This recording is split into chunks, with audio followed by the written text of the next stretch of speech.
Presiden Joko Widodo mengangkat Menteri PUPR Basuki Hadi Mulyono dan Wakil Menteri ATR BPN Raja Juli Antoni menjadi PLT Kepala dan Wakil Kepala Otorita IKN, menyusul pengunduran diri Ketua dan Wakil Ketua IKN. Masalah di IKN. Ya, masalah besar di IKN ini sebetulnya sudah kita dengar sejak cukup lama. Bahkan, meski awalnya memang baru beredar di kalangan terbatas, kita sudah mendengar kalau Wakil Kepala Otorita IKN, Pak Doni Rahayu, dia ini sebetulnya sudah beberapa lama mengundurkan diri. Dan bahkan kabarnya dia juga sudah kembali ke perusahaan induknya, yakni Sinar Maslen di Jakarta. Adanya bau busuk dari IKN ini memang sudah lama tercium. Dan akhirnya bau busuk ini nggak bisa ditutup-tutupi lagi.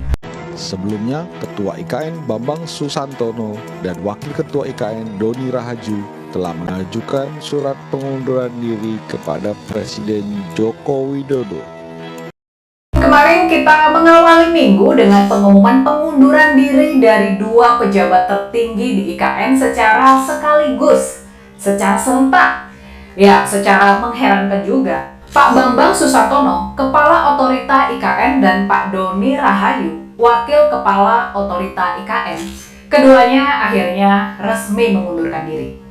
Pastinya akal sehat kita mengatakan nggak mungkin nggak ada apa-apanya. Nggak mungkin nggak ada yang benar-benar berbau busuk di balik pengunduran diri serentak dari Kepala dan juga Wakil Kepala IKN ini. Pasti di balik semua ini ada masalah yang sangat besar. Mungkin saja masalah ini bahkan terkait dengan pelanggaran hukum, atau paling enggak ada potensi pelanggaran hukum yang benar-benar besar. Ini benar-benar rumit ya. Pak Bambang Susantono dan Pak Doni Rahayu adalah dua orang dengan latar belakang profesional, bukan politisi. Pak Bambang Susantono memang seorang birokrat yang lama berkarir di Kementerian Pekerjaan Umum. Dia ini seorang insinyur lulusan Universitas California di Berkeley. Sebelum menjadi Kepala Otorita IKN, dia bertugas sebagai Wakil Presiden Bank Pembangunan Asia atau ADB dengan spesialisasi tugas di bidang pengelolaan pengetahuan dan pembangunan berkelanjutan.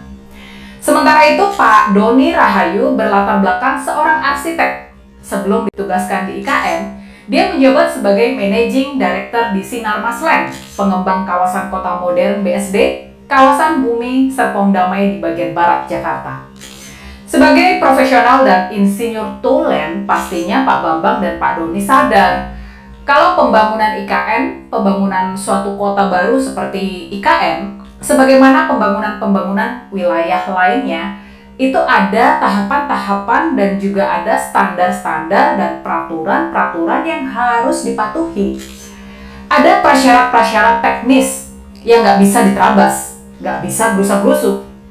Tapi masalahnya, ini nih yang tampaknya jadi sumber masalah. Masalahnya mereka punya atasan, mereka punya klien yang suka gerasa-gerusuk, mereka punya klien yang nggak sabaran. Mereka punya atasan yang benar-benar kesusu. Mereka punya atasan yang juga suka menekan-nekan. Atasan mereka itu adalah Presiden Joko Widodo dan juga menteri andalannya yang bernama Basuki Hadi Mulyono. Nah, Pak Jokowi ini benar-benar pimpinan yang sekarang ini terasa benar serba gerusa-gerusunya. Dia ingin bisa berkantor di IKN di bulan Juli besok. Dan kalau dia sudah berkantor di IKN, itu berarti beberapa menteri dan staf birokrasi pun harus segera pindah, harus segera terbang ke Pulau Kalimantan.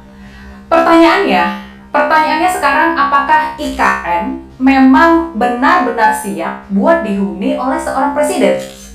Ditinggali seorang presiden dengan segala keribetan protokoler dan pengamanannya. Apakah IKN sudah benar-benar siap? Tampaknya kalau kita mau jujur terhadap kondisi di lapangan, IKN ini sebetulnya sama sekali belum siap. Dan baik Pak Bambang maupun Pak Doni, mereka ini sama-sama sadar soal ini. Sebagai contoh aja nih ya, kabarnya dari selintingan kabar yang beredar, kabarnya di IKN sekarang ini ketersediaan air minum saja belum siap. Dalam perencanaannya, dalam cita-citanya, di IKN ini, Airline